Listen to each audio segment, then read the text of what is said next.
It was the early hours of May 2nd, 2011. Two stealth-modified helicopters cut through the night sky. Their destination was Abbottabad, Pakistan. Aboard were 23 elite Navy SEALs, an interpreter, and a combat dog, all focused on one man, Osama bin Laden, the architect of the September 11th attacks.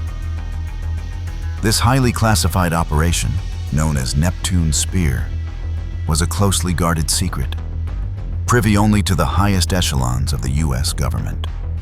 After a decade-long global pursuit, the world's most wanted terrorist had finally been located. Bin Laden, however, was known for his extreme caution, and his residence was heavily secured. Towering concrete walls, between 12 and 18 feet high, encircled the complex, reinforced with barbed wire. The primary structure was a 3-story building, its windows either darkened or completely blacked out. Balconies featured 7-foot-high privacy barriers and shades, specifically designed to thwart aerial surveillance from high-altitude drones. After an approximately hour-and-a-half flight over challenging terrain, the target compound came into view. The initial plan called for one helicopter to hover directly above the roof, allowing SEALs to fast rope down and initiate a surprise entry from above. The second helicopter was slated to deploy another team at the main building's front, ensuring a multi-directional assault to prevent any escape. But as the first helicopter began its descent to position SEALs onto the compound's rooftop, attempting to hover, the pilot lost control, plunging the aircraft into the central courtyard. The tail section of the helicopter fractured upon impact. Reacting swiftly, the second helicopter executed a safe landing in an open field just beyond the compound's perimeter. Remarkably, all personnel aboard the downed aircraft emerged unharmed. The SEALs quietly assembled, unsure if the unexpected crash had compromised their element of surprise. The true test of their resolve was about to begin. The Abbottabad compound was designed for extreme self-sufficiency, featuring a greenhouse and housing animals to minimize any contact with the outside world. Residents also burned their trash on site, rather than relying on local collection services. This level of self-sufficiency, while aiding bin Laden's concealment, also served as a strong indicator to intelligence agencies that a long-term, high-value resident was present. The SEAL team's ground assault commenced with precision.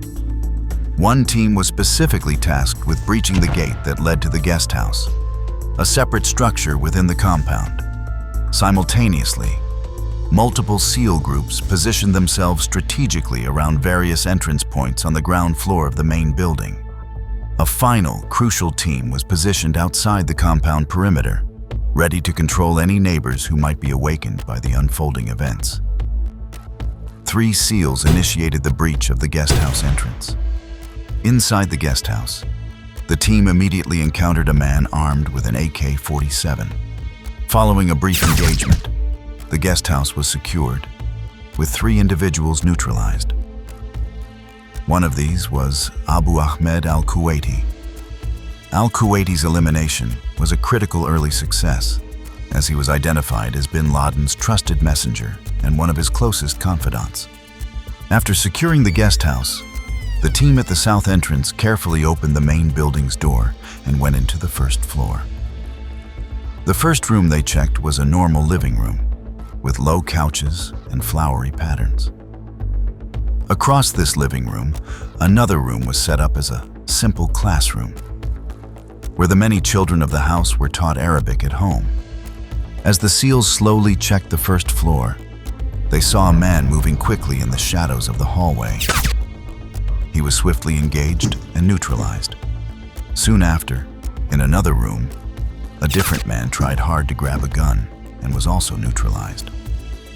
Still worried about other armed people, the SEALs carefully spread out and checked every room on the first floor. But no further threats were found. With the first floor now secured, the SEALs' path to the next level was immediately confronted by a formidable barrier. A strong metal door blocked the way to the second floor. It was too tough for the SEALs' usual explosives to break through. Using bigger explosives would make too much noise and put the secret mission at risk. So, the team used special breaching explosives. These were meant to break the lock without making a lot of sound. Meanwhile, the second SEAL team, which had landed outside, reached the front of the compound.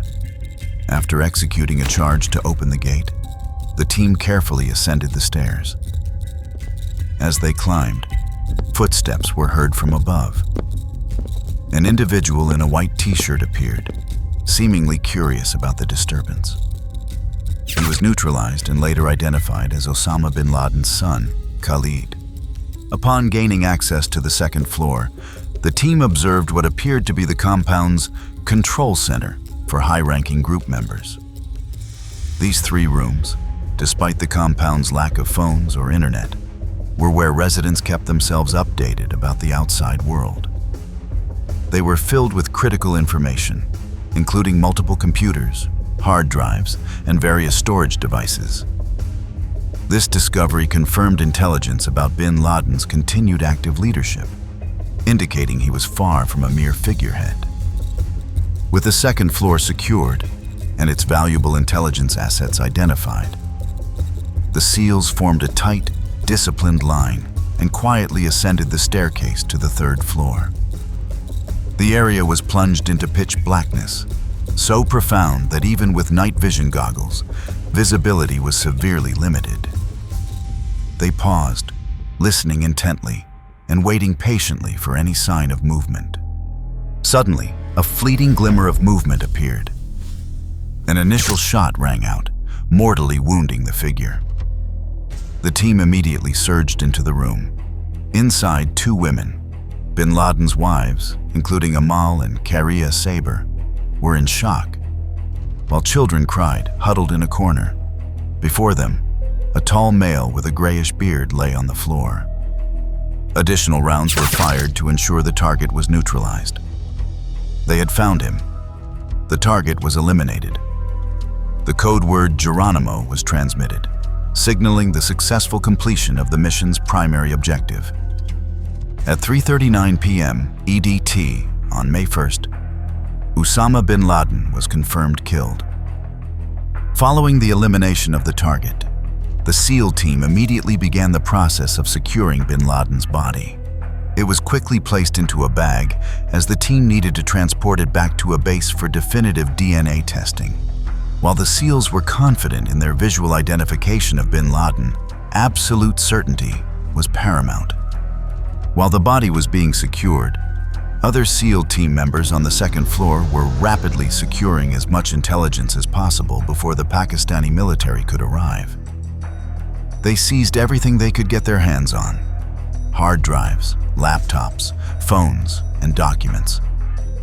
Before their final departure, the crash-landed stealth helicopter was systematically destroyed with explosives, ensuring its state-of-the-art technology would not fall into enemy hands. As a backup helicopter approached, the remaining team members and collected materials were swiftly loaded. The entire operation on the ground, from descent to extraction, lasted approximately 40 minutes.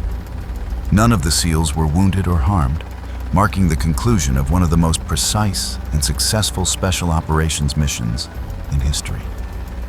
The positive identification of bin Laden's body was a multifaceted process.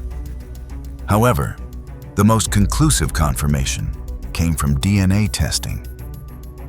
Samples were taken from the corpse and compared to DNA from his known relatives.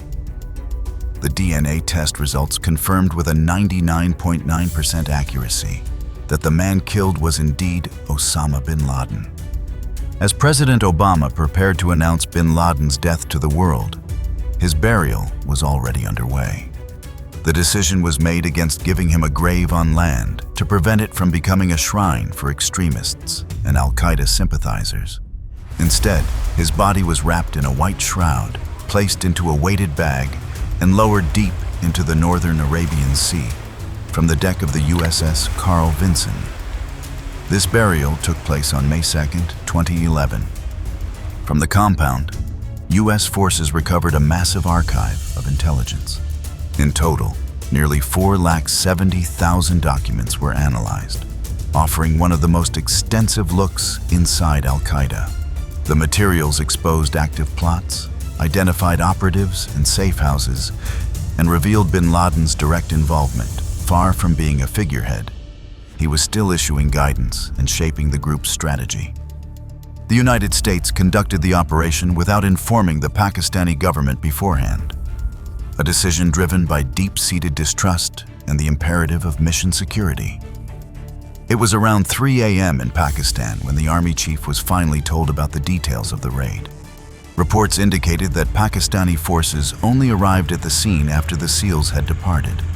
9 months after the raid, in February 2012, authorities tore down the compound to ensure it would not turn into a tourist site or a symbolic shrine for militants. Today, all that remains is a concrete foundation,